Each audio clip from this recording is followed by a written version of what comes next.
100 वर्ष पुढची 100 वर्ष माझ्या रक्ताच्या शेवटच्या थेंबापर्यंत मी शेतकऱ्यांच्या बाजूने आहे। मी शेतकऱ्यांच्या विरोधी बोललेलो नाही। काही लोक राजकारण करतायत। अध्यक्ष महोदय, मला या सभागृहाला सांगायचं, 13 कोटी जनतेला सांगायचंय, माझ्या मृत्यूनंतर माझ्या हाड सुद्धा म्हणतील की मी शेतकरी आहे। रक्ताच्या शेवटच्या थेंबापर्यंत मी शेतकऱ्यांच्या बाजूने आहे। मी असं बोललेलो नाही। असं असलं तरी अध्यक्ष महोदय, महाराष्ट्रातल्या शेतकऱ्यांना कुणाला जर असं वाटत असेल तर मी शेतकऱ्याची 1000 वेळा माफी मागेल। 1000 वेळा मला शेतकऱ्याची माफी मागायला काही लाज नाही आहे, पण यांची माफी मागणार नाही। याला राजकारण करायचंय। पिंपळाचं पान पडलं हे लोक म्हणतात पिंपळगाव जळालं, ह्याला राजकारण करायचं। अध्यक्ष महोदय, मी शेतकऱ्यासाठी 40 वर्ष लढलो।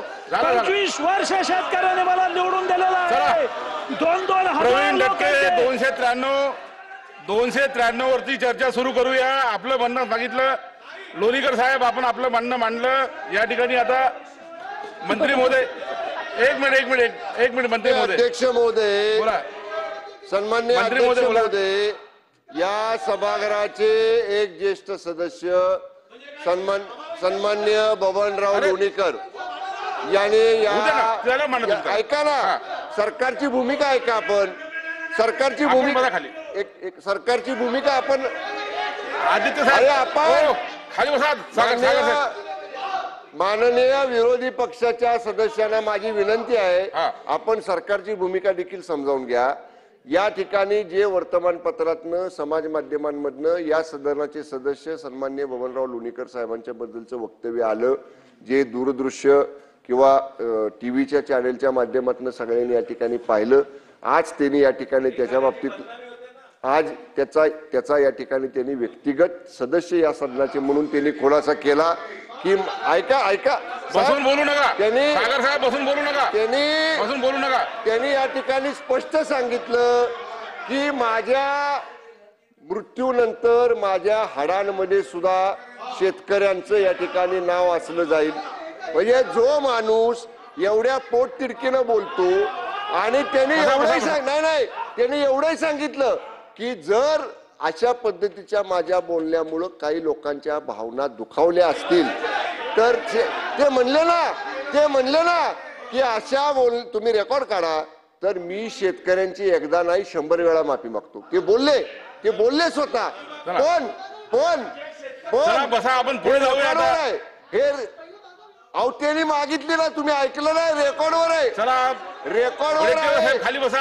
आणि सन्माननीय अध्यक्ष महाराज, सन्माननीय अध्यक्ष महाराज, विषय संपला। सन्माननीय अध्यक्ष महाराज, विषय झाला, पुढे जाऊया। सन्माननीय अध्यक्ष महाराज, त्यांची सुद्धा बाजू या ठिकाणी ऐकली पाहिजे। त्यांचा उद्देश शेतकऱ्याची अशा पद्धतीचा अपमान करण्याचा नव्हता। त्यांनी स्पष्ट सांगितलं की तरी सुद्धा ते ज्या व्यक्तीला उद्देशून बोलले, ज्या व्यक्तीचा संदर्भ देऊन ते भाषण करत होते, त्या व्यक्तीच्या बद्दल ते। तर बबनराव लोणीकर यांनी शेतकऱ्यांसंदर्भात आधी काय वक्तव्य केलं होतं तेही आपण पाहूया। आता ते कुठल्या वाट्यावर असलेले जे 5-6 काटे 10 काटे असतात, त्याच्या माईचा पगार बबनराव लोणीकरनं केला, त्याच्या बापाचं पेन्शन बबनराव लोणीकरनं केलं। नरेंद्र मोदीजींनी 6000 रुपये तुझ्या बापाला पेरणीला दिले। तुझ्या माईच्या, तुझ्या बहिणीच्या, तुझ्या बायकोच्या नावावर लाडक्या बहिणीचे पैसे आले। तुझ्या अंगावरचे कपडे आमच्या सरकारचे, तुझ्या पायातलं बूट चप्पल आमच्यामुळं आहे, तुझ्या हातातलं ते डबडं मोबाईलचं आमच्यामुळं आहे। अरे आमचंच घेतो ना, आमच्याच कागदावर करतो, आम्हालाच बोलतो, चुकीचं लिहितो। सरकारचा आभारी आहे, कारण या सरकारने रघुजी राजांची तलवार, या सरकारने रघुजी राजांची तलवार, या सरकारचा मी आभारी आहे की या सरकारने नागपूरचे भोसले माननीय राजे रघुजी भोसले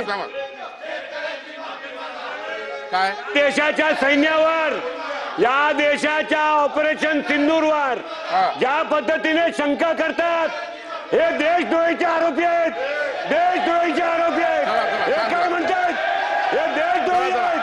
चला बसा ना खाली, थांबा. या ऑपरेशन सिंदूरवर शंका करतात. खाली बसा, विषय संपवा. ऑपरेशन सिंदूरवर बसा खाली, आपण खाली बसा. चला, अरे बसा बसा.